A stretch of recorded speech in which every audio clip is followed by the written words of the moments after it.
Hi ಎಲ್ಲ ವಿದ್ಯಾರ್ಥಿಗಳಿಗೆ educate Karnataka ಚಾನಲ್ಗೆ ಸ್ವಾಗತ. KCET ಕೌನ್ಸಿಲಿಂಗ್ಗೆ ಸಂಬಂಧಿಸಿದಂತೆ ಆಪ್ಷನ್ ಎಂಟ್ರಿ ಅಂತ ಒಂದು ಪ್ರಾಸೆಸ್ ಇರುತ್ತೆ. ಈ ಆಪ್ಷನ್ ಎಂಟ್ರಿ ತುಂಬಾ ಇಂಪಾರ್ಟೆಂಟ್ ಸ್ಟೆಪ್ ಆಗಿರುತ್ತೆ. ಯಾಕಂತ ಹೇಳಿದ್ರೆ ಹಲವಾರು ವಿದ್ಯಾರ್ಥಿಗಳು ಒಳ್ಳೆ ರ್ಯಾಂಕ್ ಅನ್ನ ಪಡೆದುಕೊಂಡ್ರು ಕೂಡ ಆಪ್ಷನ್ ಎಂಟ್ರಿ ಸರಿಯಾಗಿ ಮಾಡದೇ ಇದ್ರೆ ಅವರಿಗೆ ಟಾಪ್ ಕಾಲೇಜಲ್ಲಿ ಅಡ್ಮಿಷನ್ ಸಿಗದೇ ಇರಬಹುದು. ಅದೇ ರೀತಿ ಮತ್ತೆ ಕೆಲವು ವಿದ್ಯಾರ್ಥಿಗಳು ಅವ್ರ ರ್ಯಾಂಕ್ ಅಷ್ಟೇನು ತುಂಬಾ ಚೆನ್ನಾಗಿ ಟಾಪ್ ರ್ಯಾಂಕ್ ಏನು ಬಂದಿಲ್ಲ, ಬಟ್ ಓಕೆ ಅನ್ನೋ ರೀತಿ ರ್ಯಾಂಕ್ ಅನ್ನ ಪಡೆದುಕೊಂಡಿದ್ದಾರೆ. ಬಟ್ ಆಪ್ಷನ್ ಎಂಟ್ರಿ ಲಿಸ್ಟ್ ಅನ್ನ ಪರ್ಫೆಕ್ಟ್ ಆಗಿ ರೆಡಿ ಮಾಡಿರೋದ್ರಿಂದ ಅವ್ರಿಗೆ ಒಳ್ಳೆ ಕಾಲೇಜಲ್ಲಿ ಅಡ್ಮಿಷನ್ ಸಿಗ್ಬಿಡುತ್ತೆ. ಅದಂತೂ ತುಂಬಾ ವಿದ್ಯಾರ್ಥಿಗಳಿದ್ದಾರೆ. ಫ್ರೆಂಡ್ಸಿಗೆ ಅನ್ಸ್ಬೋದು, ಅರೆ ಇವನಿಗಿಂತ ಒಳ್ಳೆ ಕಾಲೇಜಲ್ಲಿ ಅಡ್ಮಿಷನ್ ಹೇಗೆ ಸಿಕ್ತು ಅಂತ. ಅದಕ್ಕೋಸ್ಕರನೇ ಈ ಆಪ್ಷನ್ ಎಂಟ್ರಿ ಲಿಸ್ಟ್ ಏನಿದೆ ತುಂಬಾ ಇಂಪಾರ್ಟೆಂಟ್ ಆಗಿರುತ್ತೆ. ಈ ವಿಡಿಯೋದಲ್ಲಿ ನಾವು ಆ ಒಂದು ಆಪ್ಷನ್ ಎಂಟ್ರಿ ಲಿಸ್ಟ್ ಅನ್ನ ಹೇಗೆ ಪ್ರಿಪೇರ್ ಮಾಡೋದು ಅಂತ 3 ಸ್ಟೆಪ್ಸ್ ಅಲ್ಲಿ ಡಿಸ್ಕಸ್ ಮಾಡ್ತಿದ್ದೀವಿ. ನಂತರ ಈ ಸ್ಟೆಪ್ಸ್ ಅನ್ನ ತಿಳಿದುಕೊಂಡ ನಂತರ ನೀವು ಕೂಡ ನಿಮ್ಮ ಪ್ರಯಾರಿಟಿ ಪ್ರಕಾರ ಬೆಸ್ಟ್ ಕಾಲೇಜ್ಗಳ ಲಿಸ್ಟ್ ಅನ್ನ ರೆಡಿ ಮಾಡ್ಕೊಳ್ಬಹುದು. ನಂತರ ಆ ಒಂದು ಬೆಸ್ಟ್ ಕಾಲೇಜ್ಗಳ ಲಿಸ್ಟ್ ಅನ್ನ ಏನು ಪ್ರಿಪೇರ್ ಮಾಡ್ತೀರಾ ಅದು ಈಗಿನಿಂದನೇ ಪ್ರಿಪೇರ್ ಮಾಡ್ಕೊಳ್ಳಿ. ಯಾಕಂತ ಹೇಳಿದ್ರೆ ಈಗ ನಮ್ಮ KA ಡೇಟ್ ಅನ್ನ ಅನೌನ್ಸ್ ಮಾಡಿದ ನಂತರ ಆಪ್ಷನ್ ಎಂಟ್ರಿಗೆ ಇಂತಹ ಡೇಟ್ ಇದೆ ಅಂತ ಡೇಟ್ ಅನ್ನ ಅನೌನ್ಸ್ ಮಾಡಿದ ನಂತರ ನೀವು ಆಪ್ಷನ್ ಎಂಟ್ರಿ ರೆಡಿ ಮಾಡ್ಕೊಳ್ಳೋದಕ್ಕೆ ಕುತ್ಕೊಂಡ್ರೆ ಆ ಟೈಮಲ್ಲಿ ನಿಮ್ಮ ಪ್ರಯಾರಿಟಿ ಪ್ರಕಾರನೇ ನೀವು ಬೆಸ್ಟ್ ಕಾಲೇಜ್ಗಳ ಲಿಸ್ಟ್ ಅನ್ನ ರೆಡಿ ಮಾಡ್ಕೊಳ್ಳೋದಕ್ಕೆ ಸಾಧ್ಯ ಆಗದೆ ಇರಬಹುದು. ಬಟ್ ಈಗ ಟೈಮ್ ಇದೆ, ಈಗಿನಿಂದ ನೀವು ಪ್ರಿಪರೇಷನ್ ಸ್ಟಾರ್ಟ್ ಮಾಡಿದ್ರೆ ಆಪ್ಷನ್ ಎಂಟ್ರಿ ಸ್ಟಾರ್ಟ್ ಆಗೋ ಹೊತ್ತಿಗೆ ನಿಮ್ಮ ಕೈಯಲ್ಲಿ ಬೆಸ್ಟ್ ಪ್ರಯಾರಿಟಿ ಲಿಸ್ಟ್ ಅಥವಾ ಬೆಸ್ಟ್ ಆಪ್ಷನ್ ಎಂಟ್ರಿ ಕಾಲೇಜ್ಗಳ ಲಿಸ್ಟ್ ರೆಡಿ ಇರುತ್ತೆ. ಅದಕ್ಕೋಸ್ಕರ ಈಗಿನಿಂದನೇ ಪ್ರಿಪರೇಷನ್ ನೀವು ಸ್ಟಾರ್ಟ್ ಮಾಡಬೇಕು. ನಂತರ ಈ ಒಂದು ಕೌನ್ಸಿಲಿಂಗ್ ಏನಿದೆ ಅದು ಕಂಬೈನ್ಡ್ ಕೌನ್ಸಿಲಿಂಗ್ ಆಗಿರುತ್ತೆ. ಕಂಬೈನ್ಡ್ ಕೌನ್ಸಿಲಿಂಗ್ ಅಂತ ಹೇಳಿದ್ರೆ ಹಲವಾರು ಕೋರ್ಸ್ಗಳಿಗೆ ಸಂಬಂಧಿಸಿದ ಒಂದೇ ಸಲ ಕೌನ್ಸಿಲಿಂಗ್ ಅನ್ನು ನಡೆಸ್ತಾರೆ. ಈಗ ಎಂಜಿನಿಯರಿಂಗ್ ಆಯಿತು, BSc agriculture, veterinary, pharmacy, nursing, ಈ ರೀತಿ ಹಲವಾರು ಕೋರ್ಸ್ಗಳಿಗೆ ಸಂಬಂಧಿಸಿದ ಒಂದೇ ಸಲ ಈ ಒಂದು ಕೌನ್ಸಿಲಿಂಗ್ ಅನ್ನು ನಡೆಸ್ತಾರೆ. ನಂತರ ಹಿಂದಿನ ವರ್ಷ ಈ ಒಂದು ಕಂಬೈನ್ಡ್ ಕೌನ್ಸಿಲಿಂಗ್ ಏನಿತ್ತು ಅದರಲ್ಲಿ ಈ ಒಂದು ಮೆಡಿಕಲ್, ಡೆಂಟಲ್ ಹಾಗೆ ಆಯುಷ್ ಕೋರ್ಸನ್ನು ಕೂಡ ಇನ್ಕ್ಲೂಡ್ ಮಾಡಿದ್ರು. ಈ ವರ್ಷ ಕೂಡ ಈ ಎಂಜಿನಿಯರಿಂಗ್, BSc ಅಗ್ರಿಕಲ್ಚರ್, ವೆಟರ್ನರಿ ಈ ಎಲ್ಲ ಕೋರ್ಸ್ಗಳ ಜೊತೆಗೆ ಮೆಡಿಕಲ್, ಡೆಂಟಲ್ ಕೋರ್ಸ್ ಅದನ್ನು ಕೂಡ ಇನ್ಕ್ಲೂಡ್ ಮಾಡ್ಕೊಳ್ಬಹುದು. ಬಟ್ ಇದುವರೆಗೆ ಅಫಿಷಿಯಲಿ ಅನೌನ್ಸ್ ಮಾಡಿಲ್ಲ. ಬಟ್ ನೀವು ಆಪ್ಷನ್ ಎಂಟ್ರಿಗೋಸ್ಕರ ಲಿಸ್ಟ್ ಅನ್ನು ರೆಡಿ ಮಾಡ್ಕೊಂಡ್ರೆ ಯಾವುದೇ ರೀತಿಯಲ್ಲಿ ಕೌನ್ಸಿಲಿಂಗ್ ನಡೆಸಿದ್ರು ಕೂಡ ನಿಮ್ಗೆ ಹೆಲ್ಪ್ ಆಗೇ ಆಗುತ್ತೆ. ಸರಿನಾ? ಸರಿ, ಹಾಗಿದ್ರೆ ಮೊದಲಿಗೆ ಫಸ್ಟ್ ಸ್ಟೆಪ್ ಏನು ಅಂತ ಹೇಳಿದ್ರೆ ನೀವು ಕೌನ್ಸಿಲಿಂಗ್ ಅಲ್ಲಿ ಪಾರ್ಟಿಸಿಪೇಟ್ ಮಾಡಿ ಯಾವ್ಯಾವ ಕೋರ್ಸನ್ನ ಮಾಡಬೇಕು ಅಂತಿದ್ದೀರಾ ಆ ಕೋರ್ಸ್ಗಳ ಲಿಸ್ಟ್ ಅನ್ನು ರೆಡಿ ಮಾಡ್ಕೊಳ್ಳಿ. ಸರಿನಾ? ಈಗ ಎಂಜಿನಿಯರಿಂಗ್ ಮಾಡಬೇಕು ಅಂತ ಹೇಳಿದ್ರೆ ಒಂದು ನೋಟ್ಬುಕ್ ಅಂತ ತೆಗೆದುಕೊಳ್ಳಿ. ಆ ನೋಟ್ಬುಕ್ ಅಲ್ಲಿ ಯಾವ್ಯಾವ ಕೋರ್ಸನ್ನ ಮಾಡಬೇಕು ಅಂತ ಇದ್ದೀರಾ ಅಥವಾ ಯಾವ ಕೋರ್ಸ್ ನಿಮಗೆ ಇಂಟ್ರೆಸ್ಟ್ ಇದೆ ಅದನ್ನ ಬರ್ಕೊಳ್ಳಿ. ಸರಿನಾ? ಎಂಜಿನಿಯರಿಂಗ್ ಇದ್ರೆ ಎಂಜಿನಿಯರ್ ಬರ್ಕೊಳ್ತೀರಾ, ಅದ್ರ ನಂತರ ಮೆಡಿಕಲ್ ಇದ್ರೆ ಮೆಡಿಕಲ್ ಅಂತ ಬರ್ಕೊಳ್ತೀರಾ, ಅದ್ರ ನಂತರ ಅಗ್ರಿಕಲ್ಚರ್ ಇಷ್ಟ ಇಲ್ಲ ಅಂತ ಹೇಳಿದ್ರೆ ಅದನ್ನ ಬಿಡಬಹುದು, ಅದ್ರ ನಂತರ ವೆಟರ್ನರಿ ಇದ್ರೆ ಅದನ್ನ ಬರ್ಕೊಳ್ತೀರಾ, ನರ್ಸಿಂಗ್ ಇದ್ರೆ ಅದನ್ನ ಬರ್ಕೊಳ್ತೀರಾ.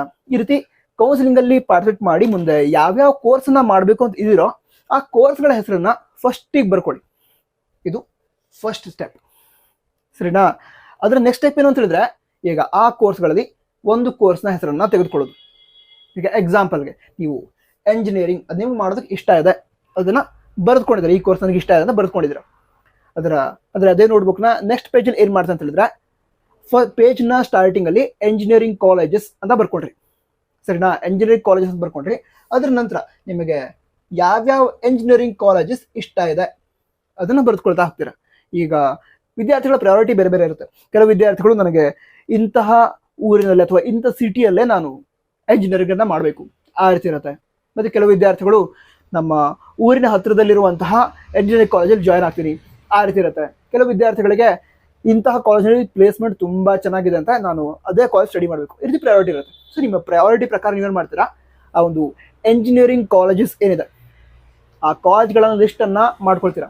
ನಂತರ ಲಿಸ್ಟ್ ಮಾಡಬೇಕಾದ್ರೆ ಒಂದು 5 ರಿಂದ 6 ಕಾಲೇಜ್ ಹೆಸರನ್ನ ಲಿಸ್ಟ್ ಮಾಡ್ಕೊಂಡು ಬಿಟ್ಬಿಡ್ಬೇಡಿ. ಮಿನಿಮಮ್ 25 ರಿಂದ 30 ಕಾಲೇಜ್ಗಳ ಹೆಸರನ್ನ ನೀವು ಲಿಸ್ಟ್ ಮಾಡ್ಕೊಳ್ಳೇಬೇಕು. ಇದು ಕೂಡ ರ್ಯಾಂಕಿಂಗ್ ಮೇಲೆ ಡಿಪೆಂಡ್ ಆಗಿರುತ್ತೆ. ಬಟ್ ನಾ ಸಜೆಷನ್ ಕೊಡೋದಾದ್ರೆ ಮಿನಿಮಮ್ 25 ರಿಂದ 30 ಎಂಜಿನಿಯರಿಂಗ್ ಕಾಲೇಜ್ಗಳ ಲಿಸ್ಟ್ ಅನ್ನ ರೆಡಿ ಮಾಡ್ಕೊಳ್ಳಿ. ಅದಕ್ಕಿಂತ ಜಾಸ್ತಿನೇ ಬೇಕಾಗುತ್ತೆ, ಬಟ್ ಮಿನಿಮಮ್ ಇಷ್ಟಂತೂ ಬೇಕೇ ಬೇಕು. ಅದ ನಂತರ ನೀವು ಕಾಲೇಜ್ಗಳ ಲಿಸ್ಟ್ ರೆಡಿ ಮಾಡ್ಕೊಂಡ್ರಿ, ಎಂಜಿನಿಯರಿಂಗ್ ಕಾಲೇಜ್ಗಳ ಲಿಸ್ಟ್ ಅನ್ನ ಒಂದು ಪೇಜ್ನಲ್ಲಿ ಬರ್ಕೊಂಡ್ರಿ. ಇಂತಹ ಒಂದು ಕಾಲೇಜ್ಗಳು ಇದಾವೆ, ಈ ಕಾಲೇಜ್ಗಳು ನನಗೆ ಸ್ಟಡಿ ಮಾಡೋದಕ್ಕೆ ಇಷ್ಟ ಆದ ಅಂತ ಎಂಜಿನಿಯರಿಂಗ್ ಕಾಲೇಜ್ಗಳ ಲಿಸ್ಟ್ ಅನ್ನು ರೆಡಿ ಮಾಡ್ಕೊಂಡ್ರಿ. ಅದರ ನಂತರ ನಿಮ್ಮ ಪ್ರಯಾರಿಟಿಯಲ್ಲಿ ಮೆಡಿಕಲ್ ಕೋರ್ಸ್ ಕೂಡ ಇದ್ರೆ ಮತ್ತೊಂದು ಪೇಜ್ ತೆಗೆದುಕೊಳ್ಳಿ. ಎಂಜಿನಿಯರಿಂಗ್ ಮುಗಿತಾ, ಅದರ ನೆಕ್ಸ್ಟ್ ಪೇಜಲ್ಲಿ ಮೆಡಿಕಲ್ ಕಾಲೇಜಸ್ ಅದನ್ನ ಹೆಡ್ಡಿಂಗ್ ಆಗಿ ಬರ್ಕೊಂಡು ಅದ್ರ ಕೆಳಗಡೆ ಮೆಡಿಕಲ್ ಕಾಲೇಜಸ್ ಅಲ್ಲಿ ಯಾವ್ಯಾವ ಕಾಲೇಜ್ಗಳು ನಿಮ್ಗೆ ಸ್ಟಡಿ ಮಾಡೋದಕ್ಕೆ ಇಷ್ಟ ಇದೆ ಆ ಲಿಸ್ಟ್ ಅನ್ನ ಮಾಡ್ಕೊಳ್ಳಿ. ಸರಿನಾ? ಇದೇ ರೀತಿ ಯಾವುದೇ ಕೋರ್ಸ್ ಆಗಿರಲಿ. ಈಗ ಎಂಜಿನಿಯರಿಂಗ್ ಮತ್ತು ಮೆಡಿಕಲ್ ಬಗ್ಗೆ ಹೇಳಿದೆ, ನಿಮಗೆ ಅಗ್ರಿಕಲ್ಚರ್ ಮಾಡೋಕೆ ಇಷ್ಟ ಆದರೆ ಅಗ್ರಿಕಲ್ಚರ್ ಕಾಲೇಜ್ಗಳ ಲಿಸ್ಟನ್ನು ಬರ್ಕೊಳ್ತೀರಾ. ಅದಂತರ ನರ್ಸಿಂಗ್ ಮಾಡೋದಕ್ಕೆ ಇಷ್ಟ ಆದರೆ ನರ್ಸಿಂಗ್ ಕಾಲೇಜ್ಗಳ ಲಿಸ್ಟನ್ನು ಮಾಡ್ಕೊಳ್ತೀರಾ. ಯಾವ್ಯಾವ ಕಾಲೇಜ್ಗಳಲ್ಲಿ ನಿಮಗೆ ಸ್ಟಡಿ ಮಾಡೋದಕ್ಕೆ ಇಷ್ಟ ಆದದ್ರ ಲಿಸ್ಟನ್ನು ಮಾಡ್ಕೊಳ್ತೀರಾ. ಅದಂತರ ಮತ್ತೊಂದು ವಿಷಯ ಗಮನದಲ್ಲಿರಲಿ, ಈ ಎಂಜಿನಿಯರಿಂಗ್ ಕಾಲೇಜ್ ಏನಿದೆ ಅದರಲ್ಲಿ ಬೇರೆ ಬೇರೆ ಬ್ರಾಂಚಸ್ ಇರುತ್ತೆ. ಸೊ ಯಾವ್ಯಾವ ಕಾಲೇಜಲ್ಲಿ ಯಾವ್ಯಾವ ಬ್ರಾಂಚಸ್ ಇದ್ದಾವೆ, ನಂತರ ನಿಮಗೆ ಯಾವ್ಯಾವ ಬ್ರಾಂಚಸಲ್ಲಿ ಸ್ಟಡಿ ಮಾಡೋದಕ್ಕೆ ಇಷ್ಟ ಇದೆ ಅದನ್ನು ಕೂಡ ನೀವು ಲಿಸ್ಟ್ ಮಾಡ್ಕೊಳ್ಬಹುದು. ನಂತರ ಆಪ್ಷನ್ ಎಂಟ್ರಿ ಏನಿರುತ್ತೆ ಅದರೊಳಗಡೆ ಒಂದೇ ಕಾಲೇಜ್ನಲ್ಲಿರುವಂತಹ ಬೇರೆ ಬೇರೆ ಬ್ರಾಂಚಸನ್ನು ಕೂಡ ಆ್ಯಡ್ ಮಾಡೋದಕ್ಕೆ ಅವಕಾಶ ಇರುತ್ತೆ. ಸರಿನಾ? ಅಂದರೆ ಈಗ ಯಾವುದೊಂದು ಕಾಲೇಜ್ ಇದೆ ಅದರಲ್ಲಿರುವಂತಹ ಒಂದು 5 ಬ್ರಾಂಚಸ್ ಅಂತ ಹೇಳಿದ್ರೆ 5 ಬ್ರಾಂಚಸ್ನ ಹೆಸರನ್ನು ಕೂಡ ನೀವು ಆಪ್ಷನ್ ಎಂಟ್ರಿಲಿ ಆ್ಯಡ್ ಮಾಡಬಹುದು, ಏನು ಪ್ರಾಬ್ಲಮ್ ಇಲ್ಲ. ಅದಕ್ಕೋಸ್ಕರ ಕರೆಕ್ಟಾಗಿ ಆಪ್ಷನ್ ಎಂಟ್ರಿಯ ರೂಲ್ಸ್ ಏನಿರುತ್ತೆ ಅದನ್ನು ಕೂಡ ತಿಳಿದುಕೊಂಡು ಆಪ್ಷನ್ ಎಂಟ್ರಿಯನ್ನು ಮಾಡಿ. ಅದಂತರ ನೆಕ್ಸ್ಟ್ ಏನು ಮಾಡ್ತೀರಾ, ನೆಕ್ಸ್ಟ್ ಏನು ಮಾಡ್ತಂತ ಹೇಳಿದ್ರೆ ಸ್ಟೆಪ್ 3 ಹೋಗ್ತೀರಾ. ಅದಕ್ಕಿಂತ ಮೊದಲು ನಿಮ್ಗೆ ಈಗ ವಿಷಯ ಬೇಕಾದಲ್ವಾ, ಏನು ಈಗ ಕಾಲೇಜ್ಗಳು ಲಿಸ್ಟನ್ನು ಮಾಡಬೇಕಂತ ಗೊತ್ತಾಯಿತು. ಕಾಲೇಜ್ ಲಿಸ್ಟ್ ಮಾಡೋದಕ್ಕೆ ಯಾವ್ಯಾವ ಕಾಲೇಜಸ್ ಇದ್ದಾವೆ, ಅದರಲ್ಲಿ ಕ್ಯಾಟಗರಿ ವೈಸ್ ಎಷ್ಟು ಸೀಟ್ಸ್ ಇದ್ದಾವೆ, ಅಥವಾ ಯಾವ್ಯಾವ ಬ್ರಾಂಚಸ್ ಇದ್ದಾವೆ, ಇದೆಲ್ಲ ವಿಷಯಗಳು ಬೇಕಲ್ವಾ. ಅದಕ್ಕೋಸ್ಕರ ಆ ಡೀಟೇಲ್ಸ್ ಎಲ್ಲಿ ಸಿಗುತ್ತೆ ಅಂತ ಹೇಳಿದ್ರೆ, ಈಗ ಸೀಟ್ ಮ್ಯಾಟ್ರಿಕ್ಸ್ ಅಂತ ನಮ್ಮ ಕೆದವರು ರಿಲೀಸ್ ಮಾಡ್ತಾರೆ. ಕೌನ್ಸಿಲಿಂಗ್ ಸ್ಟಾರ್ಟ್ ಆಗೋದಕ್ಕೆ ಅಥವಾ ಆಪ್ಷನ್ ಎಂಟ್ರಿ ಸ್ಟಾರ್ಟ್ ಆಗೋದಕ್ಕಿಂತ 1 ವಾರ ಮೊದಲು ಒಂದು ಸೀಟ್ ಮ್ಯಾಟ್ರಿಕ್ಸ್ ಅಂತ ರಿಲೀಸ್ ಮಾಡ್ತಾರೆ. ಬಟ್ ಆ 1 ವಾರ ಮೊದಲು ಆಪ್ಷನ್ ಎಂಟ್ರಿಗೋಸ್ಕರ ನಿಮಗೆ ಪ್ರಿಪೇರ್ ಆಗೋದಕ್ಕೆ ಡಿಫಿಕಲ್ಟಿ ಆಗುತ್ತೆ. ಯಾಕಂತ ಹೇಳಿದ್ರೆ ಸೀಟ್ ಮ್ಯಾಟ್ರಿಕ್ಸ್ ನಿಮಗೆ ಸ್ವಲ್ಪ ಮೊದಲೇ ಸಿಕ್ಕಿದ್ರೆ, ಒಂದು 20 ದಿನ ಮೊದಲೇ ಸಿಕ್ಕಿದ್ರೆ ನೀವೇನು ಮಾಡ್ತೀರಾ, ಕರೆಕ್ಟಾಗಿ ಅದನ್ನು ಅನಲೈಸ್ ಮಾಡಿ ಕರೆಕ್ಟಾಗಿ ಅರ್ಥ ಮಾಡಿಕೊಂಡು ಅದರ ನಂತರ ಲಿಸ್ಟನ್ನು ರೆಡಿ ಮಾಡ್ಕೊಳ್ಬಹುದು. ಹಾಗಿದ್ರೆ ಈಗ ಮಾಡೋಕ್ಕಾಗಲ್ವಾ? ಈಗಲೂ ಕೂಡ ಲಿಸ್ಟನ್ನು ರೆಡಿ ಮಾಡ್ಕೊಳ್ಳೋದಕ್ಕಾಗತ್ತೆ. ಹೇಗೆ ಅಂತ ಹೇಳಿದ್ರೆ, ನಮ್ಮ ಕೆದವರು ಹಿಂದಿನ ವರ್ಷ ರಿಲೀಸ್ ಮಾಡಿದಂತಹ ಸೀಟ್ ಮ್ಯಾಟ್ರಿಕ್ಸ್ ಏನಿದೆ ಅದು ಕೆದವರ ಅಫಿಷಿಯಲ್ ವೆಬ್ಸೈಟಲ್ಲೇ ಇದೆ. ಸೊ ಈ ಅಫಿಷಿಯಲ್ ವೆಬ್ಸೈಟನ್ನು ವಿಸಿಟ್ ಮಾಡಿದ್ರೆ ಹಿಂದಿನ ವರ್ಷದ ಸೀಟ್ ಮ್ಯಾಟ್ರಿಕ್ಸನ್ನು ಡೌನ್ಲೋಡ್ ಮಾಡ್ಕೊಳ್ಬಹುದು. ನಂತರ ನೀವು ಹಿಂದಿನ ವರ್ಷದ ಸೀಟ್ ಮ್ಯಾಟ್ರಿಕ್ಸ್ ಯೂಸ್ ಮಾಡಿದ್ರೆ ಅದರಿಂದ ಏನು ಪ್ರಾಬ್ಲಮ್ ಏನಾಗಲ್ಲ, ಆ್ಯಕ್ಚುಲಿ ಹೆಲ್ಪೇ ಆಗುತ್ತೆ. ಯಾಕಂತ ಹೇಳಿದ್ರೆ ಆಲ್ರೆಡಿ ಯಾವ್ಯಾವ ಕಾಲೇಜಸ್ ಇದ್ದಾವೆ ಆ ಕಾಲೇಜಸ್ ಈ ವರ್ಷ ಕೂಡ ಇರುತ್ತೆ. ಈಗ ಸೀಟ್ ಮ್ಯಾಟ್ರಿಕ್ಸಲ್ಲಿ ಏನಾದ್ರು ಚೇಂಜಸ್ ಈ ವರ್ಷ ಆಗುತ್ತೆ ಅಂತ ಹೇಳಿದ್ರೆ ಹೊಸದಾಗಿ ಯಾವುದಾದ್ರು ಕಾಲೇಜ್ ಆ್ಯಡ್ ಆಗಿರಬಹುದು, ಅಥವಾ ಆಲ್ರೆಡಿ ಇರುವಂತಹ ಕಾಲೇಜ್ಗಳಲ್ಲಿ ಹೊಸದಾಗಿ ಯಾವುದಾದ್ರು 1 ಅಥವಾ 2 ಬ್ರಾಂಚನ್ನು ಸ್ಟಾರ್ಟ್ ಮಾಡಿರ್ಬೋದು. ಹಾಗಂತ ಆಲ್ರೆಡಿ ಇರುವಂತಹ ಸೀಟ್ಸ್ ಏನು ಕ್ಯಾನ್ಸಲ್ ಆಗಿರಲ್ಲ, ಅದ್ರೊಳಗೆ ಏನು ಚೇಂಜಸ್ ಆಗಿರಲ್ಲ. ಅದಕ್ಕೋಸ್ಕರ ನೀವು ಹಿಂದಿನ ವರ್ಷದ ಸೀಟ್ ಮ್ಯಾಟ್ರಿಕ್ಸನ್ನು ಮೊದಲಿಗೆ ಡೌನ್ಲೋಡ್ ಮಾಡಿಕೊಂಡು ಆಪ್ಷನ್ ಎಂಟ್ರಿಗೋಸ್ಕರ ಲಿಸ್ಟನ್ನು ರೆಡಿ ಮಾಡ್ಕೊಳ್ಳಿ. ಸರಿನಾ? ಸೊ ಹಾಗಿದ್ರೆ ಏನು ಮಾಡ್ಬೋದು, ಆಪ್ಷನ್ ಎಂಟ್ರಿಗೋಸ್ಕರ ಹಿಂದಿನ ವರ್ಷದ ಸೀಟ್ ಮ್ಯಾಟ್ರಿಕ್ಸನ್ನು ಯೂಸ್ ಮಾಡಿಕೊಂಡು ಈಗ ಆಪ್ಷನ್ ಎಂಟ್ರಿಗೋಸ್ಕರ ಲಿಸ್ಟನ್ನು ರೆಡಿ ಮಾಡ್ಕೊಳ್ಬಹುದು. ನಂತರ ಈ ವರ್ಷದ ಸೀಟ್ ಮ್ಯಾಟ್ರಿಕ್ಸ್ ರಿಲೀಸ್ ಮಾಡಿದ ನಂತರ ನಿಮಗೆ ಆ ಆಪ್ಷನ್ ಎಂಟ್ರಿ ಲಿಸ್ಟನ್ನು ರೆಡಿ ಮಾಡ್ಕೊಳ್ತೀರಾ ಈಗ ಆಲ್ರೆಡಿ. ಸೊ ಅದರಲ್ಲಿ ಏನಾದ್ರು ಚೇಂಜಸ್ ಮಾಡಬೇಕು ಅಂತ ಹೇಳಿದ್ರೆ ಚೇಂಜಸ್ ಮಾಡ್ಕೊಳ್ಬಹುದು. ಸರಿನಾ? ಅದು ಕೂಡ ತುಂಬ ಚೇಂಜಸ್ ಮಾಡೋ ಅವಶ್ಯಕತೆ ಇರೋದಿಲ್ಲ. ಯಾಕಂತ ಹೇಳಿದ್ರೆ ಈಗಾಗಲೇ ಹೇಳಿದೆ, ಅದೇ ಹಿಂದಿನ ವರ್ಷಗಳಲ್ಲಿ ಇರುವಂತಹ ಕಾಲೇಜ್ಗಳು ಇರುತ್ತೆ, ಆ ಕಾಲೇಜ್ಗಳು ಇರುವಂತಹ ಬ್ರಾಂಚಸ್ ಕೂಡ ಇರುತ್ತೆ, ಸೀಟ್ಸು ಕೂಡ ಇರುತ್ತೆ. ಅಕಸ್ಮಾತ್ ಆಗಿ ಏನಾದ್ರು ಚೇಂಜಸ್ ಆದರೆ ಹೊಸದಾಗಿ ಬೇರೆ ಕಾಲೇಜಸ್ ಆ್ಯಡ್ ಆಗಬಹುದು, ಅಥವಾ ಯಾವುದಾದ್ರು ಕಾಲೇಜಲ್ಲಿ ಯಾವುದಾದ್ರೂ 1-2 ಹೊಸ ಬ್ರಾಂಚನ್ನು ಸ್ಟಾರ್ಟ್ ಮಾಡಬಹುದು. ಅದನ್ನು ಬಿಟ್ಟರೆ ಹಿಂದಿನ ವರ್ಷದ ಸೀಟ್ ಮ್ಯಾಟ್ರಿಕ್ಸ್ ಯೂಸ್ ಮಾಡಿದ್ರೆ ನಿಮಗೆ ಏನೂ ಪ್ರಾಬ್ಲಮ್ ಆಗಲ್ಲ. ಅದಂತರ ಮತ್ತೇನು ಮಾಡಬಹುದು ಅಂತ ತಿಳ್ಕೊಳ್ಳೋದಾದ್ರೆ, ಈಗ ಗೂಗಲ್ ಹಾಗೆ ಯೂಟ್ಯೂಬಲ್ಲೂ ಕೂಡ ಬೆಸ್ಟ್ ಕಾಲೇಜಸ್, ಬೆಸ್ಟ್ ಬ್ರಾಂಚಸ್ ಈ ರೀತಿ ವಿಡಿಯೋ ನೀವು ಸರ್ಚ್ ಮಾಡಿದ್ರೆ ನಿಮಗೆ ಸಿಗುತ್ತೆ. ಅದೇ ರೀತಿ ಗೂಗಲ್ಲೂ ಕೂಡ ಸರ್ಚ್ ಮಾಡಿದ್ರೆ ಕರ್ನಾಟಕ ರಾಜ್ಯದಲ್ಲಿರುವಂತಹ ಡಿಸ್ಟ್ರಿಕ್ಟ್ ವೈಸ್ ಕಾಲೇಜ್ಗಳು ಕೂಡ ನಿಮಗೆ ಸಿಗುತ್ತೆ. ಸೊ ನೀವು ಪ್ರಯಾರಿಟಿ ಪ್ರಕಾರ ಕಾಲೇಜ್ಗಳ ಲಿಸ್ಟನ್ನ ಚೆಕ್ ಮಾಡಬಹುದು.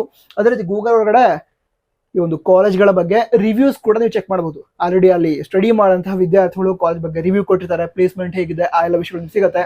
ಸೊ ಅದನ್ನು ಚೆಕ್ ಮಾಡಬಹುದು.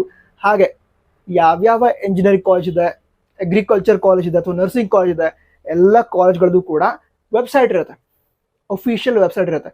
ಸೊ ಆ ಕಾಲೇಜ್ಗಳ ಹೆಸರನ್ನು ನೀವು ಸರ್ಚ್ ಮಾಡಿದ್ರೆ ಆ ವೆಬ್ಸೈಟ್ ಸಿಗುತ್ತೆ. ವೆಬ್ಸೈಟ್ ಮೂಲಕ ಅಲ್ಲಿ ಪ್ಲೇಸ್ಮೆಂಟ್ ಹೇಗಿದೆ, ಫೆಸಿಲಿಟೀಸ್ ಹೇಗಿದೆ, ಸೊ ಆ ಎಲ್ಲ ಡೀಟೇಲ್ಸನ್ನು ನೀವು ಚೆಕ್ ಮಾಡ್ಬೋದು. ಆನ್ಲೈನಲ್ಲೇ ಎಲ್ಲ ವಿಷಯಗಳು ನಿಮ್ಗೆ ಸಿಗುತ್ತೆ. ಸೊ ಈ ರೀತಿ ಏನು ಮಾಡಬೇಕು, ನೀವು ನಿಮ್ಮ ಪ್ರಯಾರಿಟಿ ಲಿಸ್ಟನ್ನು ರೆಡಿ ಮಾಡ್ಕೊಳ್ಬೇಕು. ನಂತರ ನಿಮಗೆ ಈ ಒಂದು ಸೀಟ್ ಮ್ಯಾಟ್ರಿಕ್ಸ್ ಹಿಂದಿನ ವರ್ಷದ್ದು ಬೇಕಿತ್ತು ಅಂತ ಹೇಳಿದ್ರೆ ಅದನ್ನು ನಾವು ನಮ್ಮ ವಾಟ್ಸಪ್ ಚಾನಲಲ್ಲಿ ಶೇರ್ ಮಾಡಿರ್ತೀವಿ. ಜಾಯ್ನ್ ಆಗಿ ವಾಟ್ಸಪ್ ಚಾನಲ್ ಲಿಂಕ್ ಟಾಪ್ ಕೊಂಡು ರೀತಿ ಡಿಸ್ಕ್ರಿಪ್ಷನಲ್ಲಿ ಕೊಟ್ಟಿರ್ತೀವಿ. ನಂತರ ಈ ಆಪ್ಷನ್ ಎಂಟ್ರಿ ಲಿಸ್ಟನ್ನು ಪ್ರಿಪೇರ್ ಮಾಡೋದಕ್ಕೆ ನಿಮಗೆ ಕೆಲವು ವಿಷಯಗಳನ್ನು ಹೇಳಬೇಕು. ಯಾಕಂತ ಹೇಳಿದ್ರೆ ನಿಮಗೆ ವಿಷಯಗಳು ಗೊತ್ತಿರಬೇಕು. ಅದಕ್ಕೋಸ್ಕರ ಮೊದಲೇದಾಗಿ ನಿಮ್ಮ ರ್ಯಾಂಕ್ಗೆ ಸಿಗಲ್ಲ ಅಂತ ಅನ್ಸಿದ್ರು ಕೂಡ ಆ ಕಾಲೇಜ್ಗಳ ಹೆಸರನ್ನು ನೀವು ಆಪ್ಷನ್ ಎಂಟ್ರಿ ಲಿಸ್ಟ್ ಒಳಗಡೆ ಆ್ಯಡ್ ಮಾಡಿ ಇಟ್ಕೊಂಡಿರ್ಬೇಕು. ಯಾಕಂತ ಹೇಳಿದ್ರೆ ಆಪ್ಷನ್ ಎಂಟ್ರಿಗೆ ಯಾವುದೇ ಲಿಮಿಟ್ ಇರಲ್ಲ, ಇಂತಿಷ್ಟೇ ಕಾಲೇಜ್ಗಳ ಹೆಸರನ್ನ ಆ್ಯಡ್ ಮಾಡಬೇಕು, ಆ ರೀತಿ ಏನೂ ಲಿಮಿಟೇಷನ್ ಇಲ್ಲ. ಅದಕ್ಕೋಸ್ಕರ ನಿಮಗೆ ಅಕಸ್ಮಾತ್ ಆಗಿ ಈ ಒಂದು ಕಾಲೇಜಲ್ಲಿ ತುಂಬ ಒಳ್ಳೆ ರ್ಯಾಂಕ್ ಬಂದರೆ ಮಾತ್ರ ಸೀಟ್ ಸಿಗುತ್ತೆ, ನನ್ನ ರ್ಯಾಂಕ್ ಸಿಗಲ್ಲ ಅಂತ ಅನಿಸ್ತಾ ಇದ್ರೂ ಕೂಡ ಕಾಲೇಜ್ಗಳ ಹೆಸರನ್ನು ಆಪ್ಷನ್ ಎಂಟ್ರಿ ಲಿಸ್ಟಲ್ಲಿ ಮರಿದೇ ಆ್ಯಡ್ ಮಾಡಿ. ಯಾಕಂತ ಹೇಳಿದ್ರೆ ಲಕ್ ತುಂಬ ಚೆನ್ನಾಗಿದ್ರೆ ನಿಮ್ಗೆ ಅನಿಸ್ತಾ ಇರತ್ತೆ ಆ ಕಾಲೇಜ್ ಸೀಟ್ ಸಿಗಲ್ಲ ಅಂತ, ಬಟ್ ಸಿಕ್ಕರು ಸಿಗ್ಬೋದು. ಅದಕ್ಕೋಸ್ಕರ ಏನು ಮಾಡ್ಬೇಕು ಹೇಳಿ, ನಿಮ್ಮ ರ್ಯಾಂಕ್ಗೆ ಆ ಕಾಲೇಜಲ್ಲಿ ಸೀಟ್ ಸಿಗಲ್ಲ, ಅದು ತುಂಬ ಟಾಪ್ ಕಾಲೇಜ್ ಆ ರೀತಿ ಅನಿಸಿದ್ರು ಕೂಡ ಆ ಕಾಲೇಜ್ಗಳ ಹೆಸರನ್ನು, ಅದೇ ರೀತಿ ಆ ಬ್ರಾಂಚಸ್ಗಳ ಹೆಸರನ್ನು ಆಪ್ಷನ್ ಎಂಟ್ರಿಯಲ್ಲಿ ಆ್ಯಡ್ ಮಾಡಿ, ಮರಿಬೇಡಿ. ಅದಂತರ ಆ ಟಾಪ್ ಕಾಲೇಜ್ಗಳ ಹೆಸರನ್ನಷ್ಟೇ ಆ್ಯಡ್ ಮಾಡಿದರೆ ಆಗಲ್ಲ. ಯಾಕಂತ ಹೇಳಿದ್ರೆ ನಮಗೆ ಅಕಸ್ಮಾತ್ ಆ ಕಾಲೇಜ್ ಸೀಟ್ ಸಿಗಲ್ಲ ಅಂತ ಅನಿಸ್ತಾ ಇದ್ರು ಸಿಗಲಿ ಅಂತ ನಾವು ಟಾಪ್ ಕಾಲೇಜ್ಗಳ ಹೆಸರು ಏನು ಮಾಡ್ತಿದ್ದೀವಿ, ಆಪ್ಷನ್ ಎಂಟ್ರಿ ಲಿಸ್ಟಲ್ಲಿ ಆ್ಯಡ್ ಮಾಡ್ತಿದ್ದೀವಿ. ಅಕಸ್ಮಾತ್ ಅಲ್ಲಿ ಸಿಗದೇ ಇದ್ರೆ ನಾವು ಬೇರೆ ಆಪ್ಷನ್ಸು ಬೇಕಲ್ವಾ.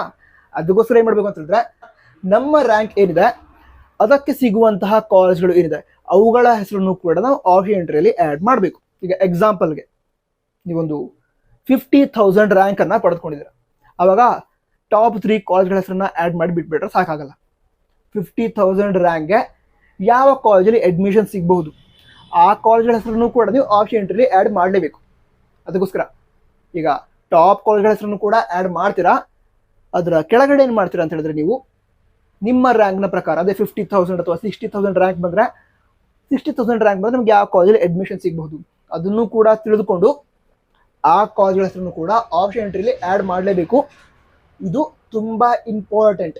ಯಾಕಂತ ಹೇಳಿದ್ರೆ ಕೆಲವರು ಮಾಡ್ತಂದ್ರೆ ಟಾಪ್ ಕಾಲೇಜ್ಗಳ ಹೆಸರನ್ನ ಆ್ಯಡ್ ಮಾಡಿಬಿಡ್ತಾರೆ, ಅದರ ನಂತರ ಅಲ್ಲಿ ಸಿಗದೇ ಇದ್ರೆ ನಮ್ಮ ಕೇದವರು ಬೇರೆ ಕಾಲೇಜನ್ನು ಅಲಾಟ್ ಮಾಡಬೇಕು ಅಂತ ಹೇಳಿದ್ರು ಕೂಡ ಅವ್ರ ಹತ್ರ ಆಪ್ಷನ್ ಇರಲ್ಲ. ಯಾಕಂದ್ರೆ ವಿದ್ಯಾರ್ಥಿಗಳು ಆಪ್ಷನ್ ಎಂಟ್ರಿ ಒಳಗಡೆ ಲಿಮಿಟೆಡ್ ಕಾಲೇಜ್ಗಳ ಹೆಸರನ್ನ ಆ್ಯಡ್ ಮಾಡಿರ್ತಾರೆ.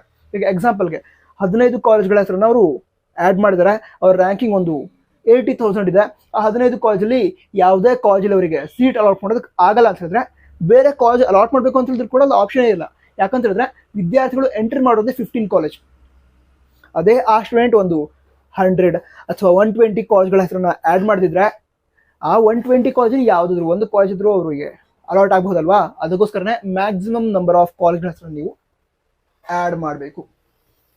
ಇಲ್ಲಿವರೆಗೆ ಕ್ಲಿಯರ್ ಆಯಿತು ಅನಿಸುತ್ತೆ. ಅದರ ನೆಕ್ಸ್ಟ್ ಈ ಆಪ್ಷನ್ ಎಂಟ್ರಿ ಏನಿದೆ ಅದರೊಳಗಡೆ ನಿಮಗೆ ಯಾವ ಕಾಲೇಜ್ ಇಷ್ಟ ಇದೆಯೋ ಅವಷ್ಟೇ ಕಾಲೇಜ್ಗಳ ಹೆಸರನ್ನ ಆ್ಯಡ್ ಮಾಡಿ. ಈಗ ಯಾವುದೊಂದು ಕಾಲೇಜ್ ಇದೆ, ಯಾವುದೊಂದು ಬ್ರಾಂಚ್ ಇದೆ, ನಿಮಗದು ಇಷ್ಟನೇ ಇಲ್ಲ, ಜಸ್ಟ್ ಕಾಲೇಜ್ ಹೆಸರನ್ನ ಆ್ಯಡ್ ಮಾಡಬೇಕು ಅಂತ ಆ್ಯಡ್ ಮಾಡಿಬಿಟ್ಟಿದ್ದಾರೆ. ಹಾಗೆ ಮಾಡಬೇಡಿ. ಈಗ ಅಕಸ್ಮಾತಾಗಿ ಯಾವುದೊಂದು ಕಾಲೇಜ್ ನಿಮ್ಗೆ ಅಲಾಟ್ ಆಯ್ತು ಅಂತ ಹೇಳಿದ್ರೆ ಅಲ್ಲಿ ಹೋಗೋದಕ್ಕೆ ನಿಮ್ಗೆ ಇಷ್ಟ ಇದೆ ಆ ರೀತಿ ಇದ್ದರೆ ಮಾತ್ರ ಆಪ್ಷನ್ ಎಂಟ್ರಿಯಲ್ಲಿ ಆ ಕಾಲೇಜ್ ಹೆಸರನ್ನ ಇಡಿ. ಅಕಸ್ಮಾತಾಗಿ ಆ ಕಾಲೇಜ್ ನಿಮ್ಗೆ ಇಷ್ಟನೇ ಇಲ್ಲ ಅಂತ ಹೇಳಿದ್ರೆ ಆಪ್ಷನ್ ಎಂಟ್ರಿ ಲಿಸ್ಟ್ ಒಳಗಡೆ ಆ ಕಾಲೇಜ್ ಹೆಸರನ್ನ ಇಡಬೇಡಿ. ಸರಿನಾ? ಹಾಗಿದ್ರೆ ಇವಿಷ್ಟು ಇಂಪಾರ್ಟೆಂಟ್ ಪಾಯಿಂಟ್ಸ್ ಅರ್ಥ ಆಯಿತು ಅಂತ ಅನ್ಸುತ್ತೆ. ನಂತರ ಥರ್ಡ್ ಸ್ಟೆಪ್ ಹಾಗೆ ಫೈನಲ್ ಸ್ಟೆಪ್. ಇದ್ರೊಳಗಡೆ ಏನು ಮಾಡ್ತೀರಾ? ಇದ್ರೊಳಗಡೆ ಏನು ಮಾಡ್ತಾ ಅಂತ ಹೇಳಿದ್ರೆ ಈಗಾಗಲೇ ನೀವು ಯಾವ ಕೋರ್ಸ್ ನಿಮ್ಗೆ ಇಷ್ಟ ಇದೆ ಅದ್ರ ಪ್ರಕಾರ seat matrix, Google, YouTube videos ಈ ಎಲ್ಲ ಸೋರ್ಸಸ್ನಿಂದ ನೀವೇನು ಮಾಡ್ತೀರಾ ಅಂತ ಹೇಳಿದ್ರೆ ಆಪ್ಷನ್ ಎಂಟ್ರಿಗೋಸ್ಕರ ಕೋರ್ಸ್ ವೈಸ್ ಅಂತ ಹೇಳಿದ್ರೆ ಈಗ ಎಂಜಿನಿಯರಿಂಗ್ ಬೇರೆ ಲಿಸ್ಟ್ ಇದೆ, ಅದಂತರ ಮೆಡಿಕಲ್ ಬೇರೆ ಲಿಸ್ಟ್ ಇದೆ, ಅಗ್ರಿಕಲ್ಚರ್ ಬೇರೆ ಲಿಸ್ಟ್ ಇದೆ, ನರ್ಸಿಂಗ್ ಬೇರೆ ಲಿಸ್ಟ್ ಇದೆ, ವೆಟರ್ನರಿ ಬೇರೆ ಲಿಸ್ಟ್ ಇದೆ. ಈ ರೀತಿ ಕೋರ್ಸ್ ವೈಸ್ ಲಿಸ್ಟನ್ನು ರೆಡಿ ಮಾಡ್ಕೊಂಡಿರ್ತೀರ. ಈಗ ಆಪ್ಷನ್ ಎಂಟ್ರಿ ಏನಾಗುತ್ತೆ ಅಂತ ಹೇಳಿದ್ರೆ ನೀವು ಒಂದೇ ಸಲ ಲಿಸ್ಟನ್ನು ಆ್ಯಡ್ ಮಾಡಬೇಕು. ಅದಕ್ಕೋಸ್ಕರ ನಿಮ್ಮ ಫಸ್ಟ್ 5 ಪ್ರಯಾರಿಟೀಸ್ ಮತ್ತು ಫಸ್ಟ್ ಪ್ರಯಾರಿಟಿ ಎಂಜಿನಿಯರಿಂಗ್ ಇದೆ ಅಂತ ಅಂದ್ಕೊಳ್ಳೋಣ. ನೀವು ಫಸ್ಟ್ ಪ್ರಯಾರಿಟಿಗೆ ಏನು ಮಾಡ್ತೀರಾ? ಎಂಜಿನಿಯರಿಂಗನ್ನು ಸೆಲೆಕ್ಟ್ ಮಾಡ್ತೀರಾ. ಸರಿನಾ? ಅದರ ನಂತರ ನಿಮ್ಮ ಸೆಕೆಂಡ್ ಪ್ರಯಾರಿಟಿ ಏನಿದೆ ಅದು ಕೂಡ ಎಂಜಿನಿಯರಿಂಗೇ ಆಗಿದೆ, ಬಟ್ ಬೇರೆ ಯಾವುದೊಂದು ಕಾಲೇಜಲ್ಲಿ ನಿಮಗೆ ಬೇಕಾಗಿರುವಂತಹ ಟಾಪ್ ಕಾಲೇಜ್ ನಿಮಗೆ ಅಡ್ಮಿಷನ್ ಸಿಗಲ್ಲ ಅಂತ ಹೇಳಿದ್ರೆ ಈ ಒಂದು ಪರ್ಟಿಕ್ಯುಲರ್ ಕಾಲೇಜಲ್ಲಿ ನಾನು ಎಂಜಿನಿಯರಿಂಗ್ ಮಾಡ್ತೀನಿ ಆ ರೀತಿ ಇದೆ. ಬಟ್ ಆ 2 ಕಾಲೇಜಲ್ಲಿ ಎಂಜಿನಿಯರಿಂಗ್ ಸಿಗಲ್ಲ ಅಂತ ಹೇಳಿದ್ರೆ ನಾನು ಬೇರೆ ಯಾವುದೋ ಒಂದು ಕಾಲೇಜ್ ಒಳಗಡೆ ಅಗ್ರಿಕಲ್ಚರ್ ಮಾಡ್ತೀನಿ, BSc ಅಗ್ರಿಕಲ್ಚರ್ ಮಾಡ್ತೀನಿ ಅಂತ ಹೇಳಿದ್ರೆ ಥರ್ಡ್ ಪ್ರಯಾರಿಟಿ ಆಗಿ ನೀವು BSc ಅಗ್ರಿಕಲ್ಚರ್ನ ಸೆಲೆಕ್ಟ್ ಮಾಡ್ಬೋದು. ಅದೇ ರೀತಿ ಅಲ್ಲೂ ಕೂಡ ಸಿಗದಿದ್ರೆ ಫೋರ್ತ್ ಪ್ರಯಾರಿಟಿ ಆಗಿ ನಾನು ಮಾಡ್ತೀನಿ, ಈಗ ಬೇರೆ ಯಾವುದೋ ಒಂದು ಎಂಜಿನಿಯರಿಂಗ್ ಕಾಲೇಜಿನ ಜಾಯ್ನ್ ಆಗ್ತೀನಿ ಅಥವಾ ಅದನ್ನ ನೆಕ್ಸ್ಟ್ ಪ್ರಯಾರಿಟಿ ಆಗ್ತಿದ್ರೆ ಈ ರೀತಿ ಪ್ರಯಾರಿಟಿ ನೀವು ಸೆಟ್ ಮಾಡ್ಕೊಳ್ಬಹುದು. ಸರಿನಾ?